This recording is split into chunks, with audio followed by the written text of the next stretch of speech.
You think you know yourself. But what if that's the biggest lie you've ever believed? From the moment you were born, they gave you a name, a role, a story to repeat, and you followed it like a script you didn't write. School taught you facts, not truths. Society gave you instructions, not insight.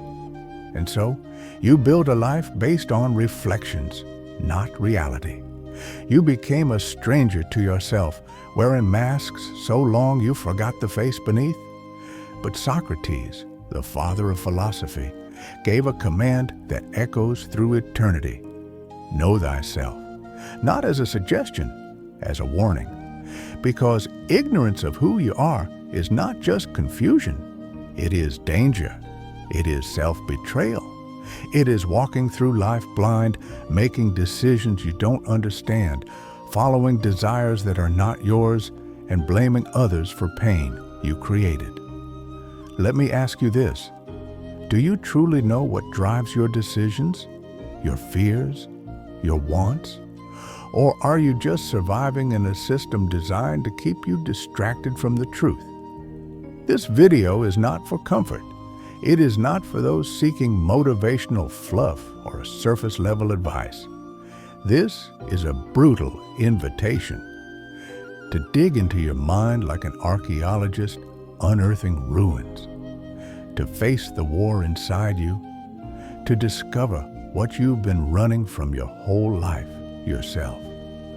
And if you have the courage to keep watching, by the end of this video, you won't just think differently. You won't just feel differently. You will be different. Because today, we begin the most dangerous and necessary journey any human can take, the journey inward. Know thyself. It sounds simple, but it is one of the most dangerous ideas in human history. This phrase wasn't invented by Socrates. It was etched in stone, literally, at the Temple of Apollo in Delphi, thousands of years ago. It was a divine warning to those who came seeking wisdom. Before you ask the gods for answers, look inward. You are the question. You are the battlefield. But what does it actually mean to know yourself? It does not mean knowing your name, your job, your personality type, or your goals. That's the surface. Knowing yourself means knowing the shadow behind the smile, the storm beneath the silence. It means facing the uncomfortable truths you hide even from yourself. It means knowing why you self-sabotage, why you crave approval, why you chase things that leave you empty. It means standing in front of the mirror without filters and not looking away. Socrates once said, "The unexamined life is not worth living." But what he didn't say out loud is why. An unexamined life is a puppet show, a life where you are controlled by forces you don't understand. Trauma, ego, envy, fear, insecurity. You think you are the author of your actions, but you're just reacting to invisible scripts, and the world, it profits from your blindness. Advertising manipulates your desires. Social media feeds your ego. Politics weaponize your fears. And every system, every industry benefits from one thing: your lack of self-knowledge. Because the person who doesn't know himself can be led anywhere. But self-knowledge? It's resistance. It's rebellion. It's clarity. To know yourself is to break the spell. You stop being a puppet and become the puppeteer. You stop blaming the world and start mastering your inner world. You begin to live, not just exist. But the journey is brutal, because you will discover that the enemy isn't out there. The liar, the coward, the addict, the manipulator, they all live inside you, and you can't destroy them until you meet them. Carl Jung said, "Until you make the unconscious conscious, it will direct your life and you will call it fate." This is the essence of know thyself. It is not about labeling. It's about uncovering. It's not about adding. It's about stripping away. until all that remains is truth, raw, difficult, liberating truth. And here's what no one tells you. Knowing yourself is not the end of the journey. It's the beginning, because once you see clearly, now you have to choose. Will you remain who you are, or will you become who you were meant to be? Socrates didn't lecture. He didn't preach. He asked questions. But these weren't polite curiosities. They were surgical strikes, crafted to expose illusions and tear apart ignorance. This technique became known as the Socratic method, a method so simple yet so devastating that it shook the foundations of comfort in ancient Athens. It made people uncomfortable, it made them think, and more dangerously, it made them change. When was the last time you questioned your own thoughts? When did you last ask, why do I believe this? Who gave me this belief? What if I'm wrong? What if I'm living someone else's idea of life? Most people don't. They live borrowed lives with inherited dreams, fears, and values. They confuse programming with identity. But self-inquiry is rebellion. It says, I will not blindly obey the voice in my head until I know whose voice it really is. The Socratic method is not about debate. It's about liberation. It is the blade that cuts through self-deception. And yes, it's terrifying. Because once you start questioning, there's no going back. You begin to see the cracks. You realize your certainty was fragile. You recognize that the you the world applauds might be a mask. But beneath the rubble of illusion lies gold. Every question brings you closer to the truth. Every contradiction revealed is an invitation to rebuild, stronger, clearer, real.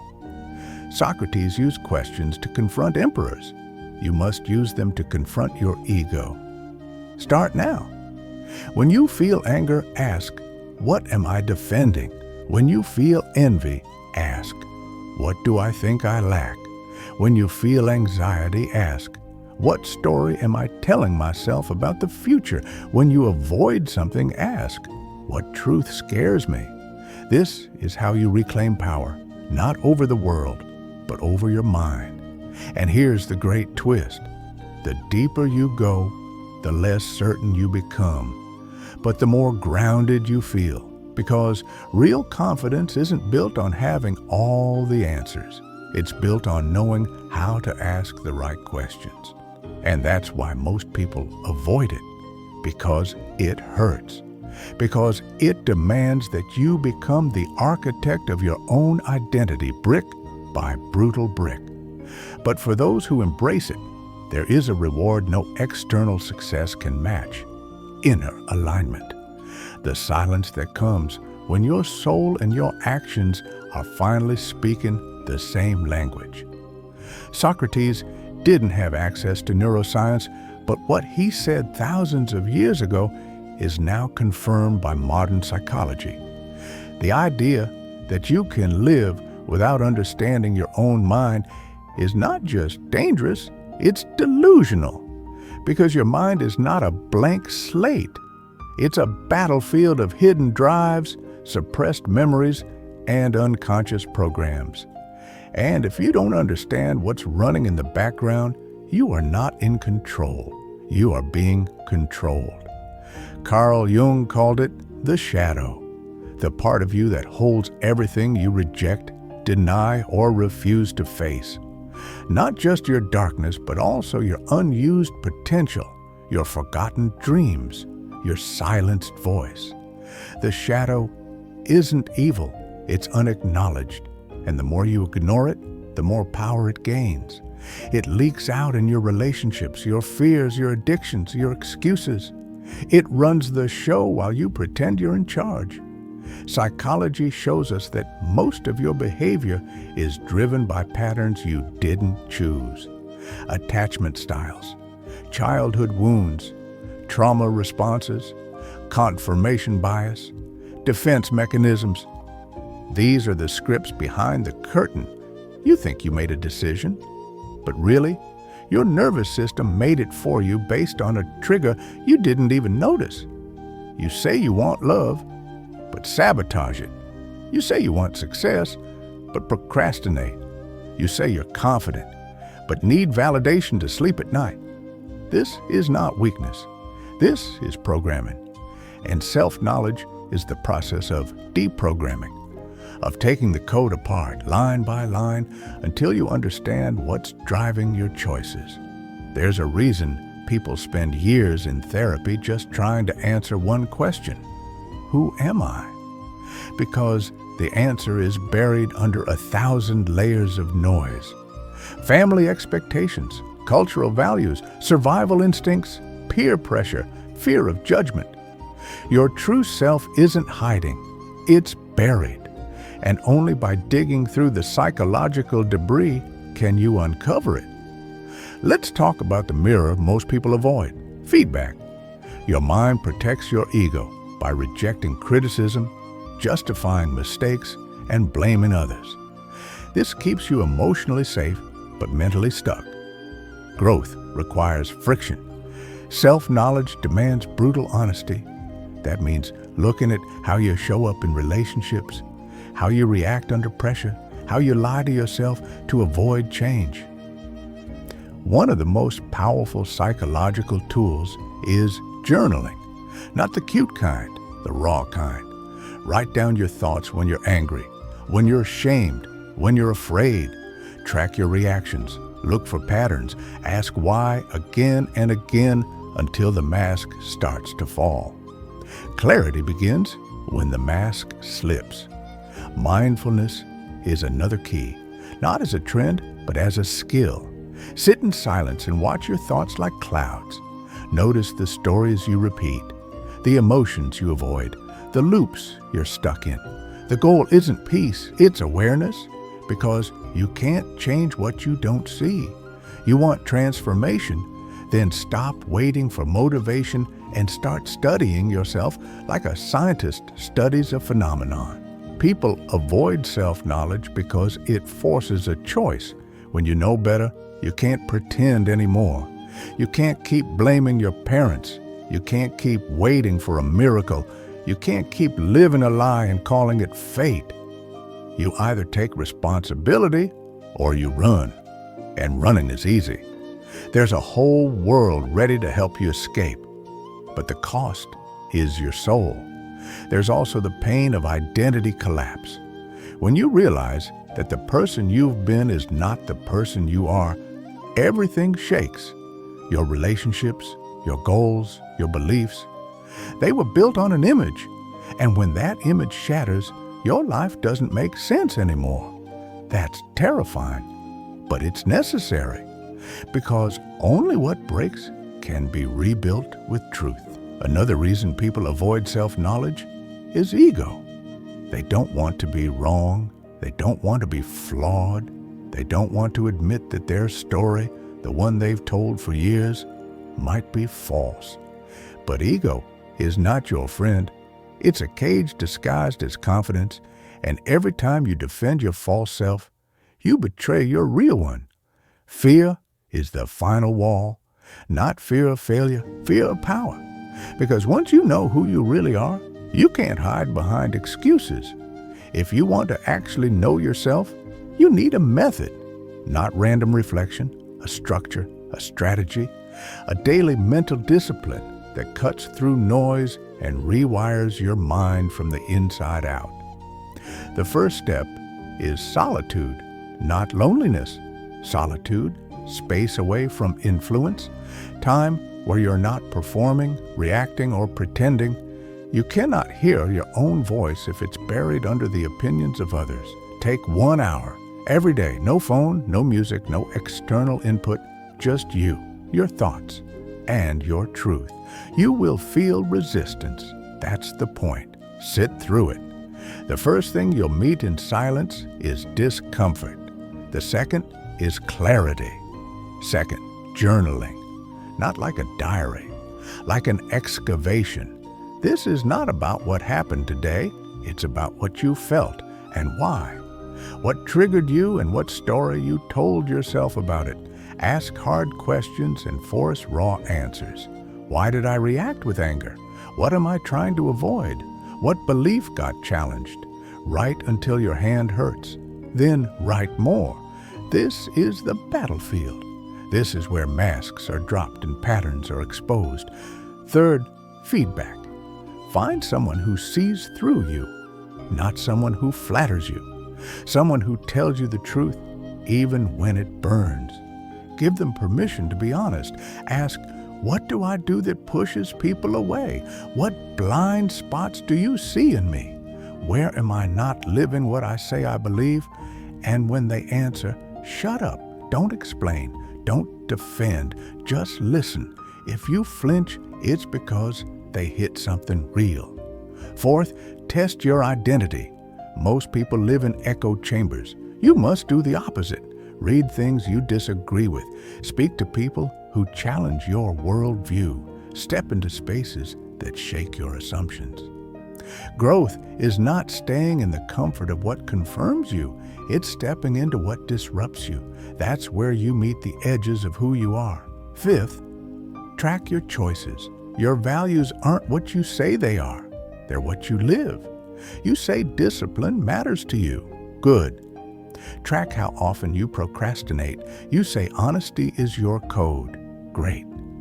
Track how often you lie by silence or omission. Numbers don't lie. Patterns don't lie. Look at your behavior like data. It reveals your truth. Sixth, build a personal philosophy. Not a copy-paste from religion or Instagram quotes. Your own. What do you stand for? What do you believe about pain, success, death, love? Write it out. One sentence per idea. This becomes your compass.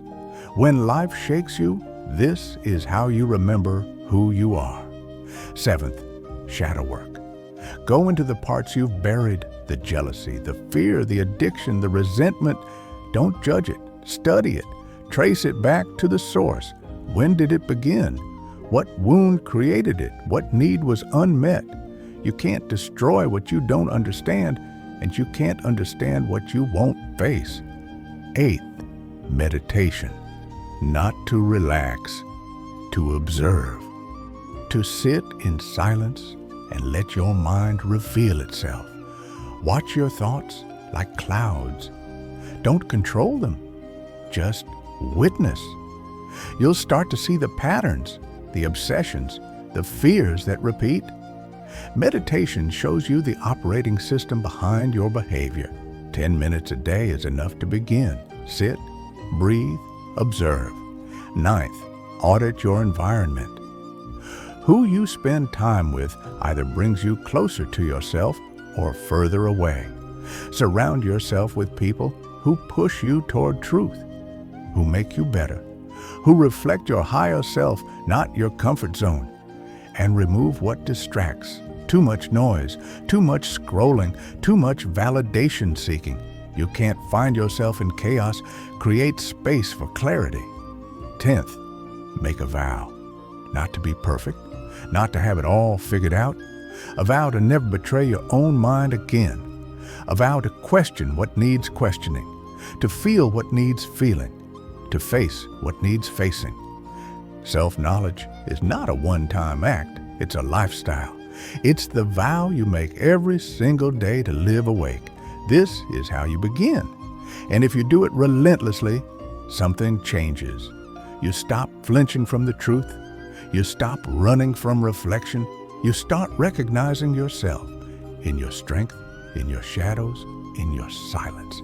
And for the first time, your reflection stares back and you nod. Not in arrogance, but in recognition. Most people think change starts from the outside. New job, new relationship, new goals.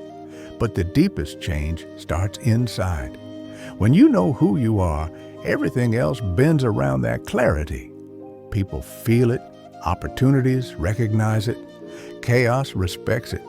Because self-knowledge isn't just internal power, it's environmental gravity. You start to pull things toward you that match your truth. and push away what doesn't. When you don't know yourself, you move through life guessing. You say yes when you mean no. You chase things you don't want. You accept pain you don't deserve. You shape-shift to fit rooms that aren't even meant for you. And the worst part? You convince yourself that this is normal, that this is what life is. It's not. It's what happens when you live from the outside in. But once you shift, everything shifts. You stop negotiating with your value. You stop explaining your boundaries. You stop attracting people who only love your mask. Why? Because you're no longer projecting confusion. You're broadcasting truth. And truth is magnetic. It doesn't chase, it pulls. You walk into rooms differently. You speak differently. You decide differently. Not out of arrogance, but from knowing who you are, what you need, what you refuse. Relationships evolve first. You stop tolerating emotional chaos. You stop fixing broken people to feel worthy. You stop needing others to validate your identity because you've already validated it yourself. You attract connection that reflects your depth, not your wounds.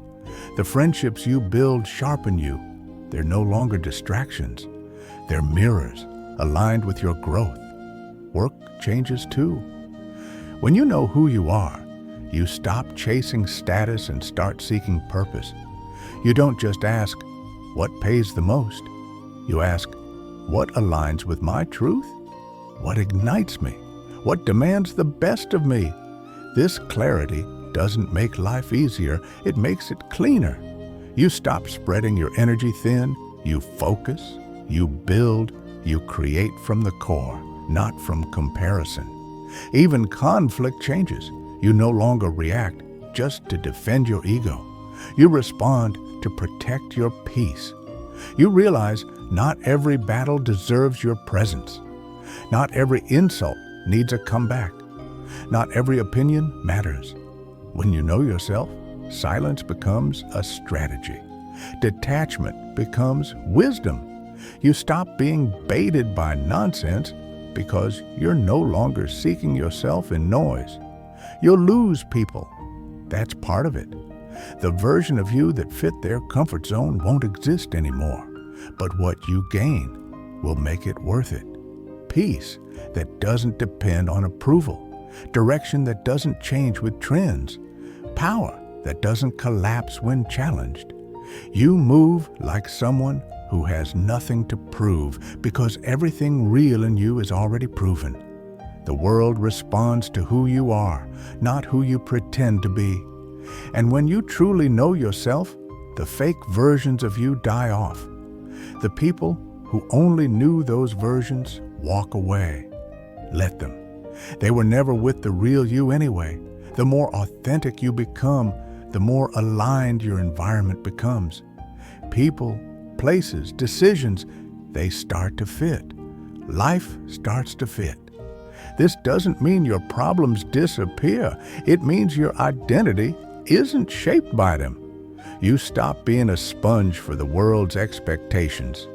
You become a mirror, reflecting what's real, deflecting what's false. You begin to build a life, not react to one. You've heard the lies. You've seen the patterns. You've faced the mirror. Now there's only one question left. What are you going to do about it? You've seen how Socrates' warning isn't ancient wisdom. It's modern survival. Know yourself or be used. Know yourself or be lied to. Know yourself or live a life that was never yours. This isn't a theory. It's a fork in the road. One path is familiar. Stay asleep. Keep pretending. Keep posting quotes about growth while avoiding the real work. Keep blaming the world for the chaos you refuse to confront within. You already know where that road leads. Distraction, disconnection, quiet desperation. The other path? It's brutal. It's not viral. It's not glamorous. It's slow daily war. But it leads somewhere real, to self-respect, to clarity, to peace that isn't bought, borrowed, or begged for. No more masks, no more acting, no more seeking yourself in other people's eyes. You are not here to live half a life. You are not here to play small. You are not here to remain unknown to yourself. You are here to dig deep, burn illusions, and rise from the ashes of who you thought you had to be. And if you felt that, if this hit something inside you, don't let it fade. This is your call to action. Comment below and write, "I choose truth over comfort." Write it like a contract with yourself. Write it so you don't forget when the world tries to pull you back into sleep. And don't stop here. Subscribe, because the next video will not let you settle.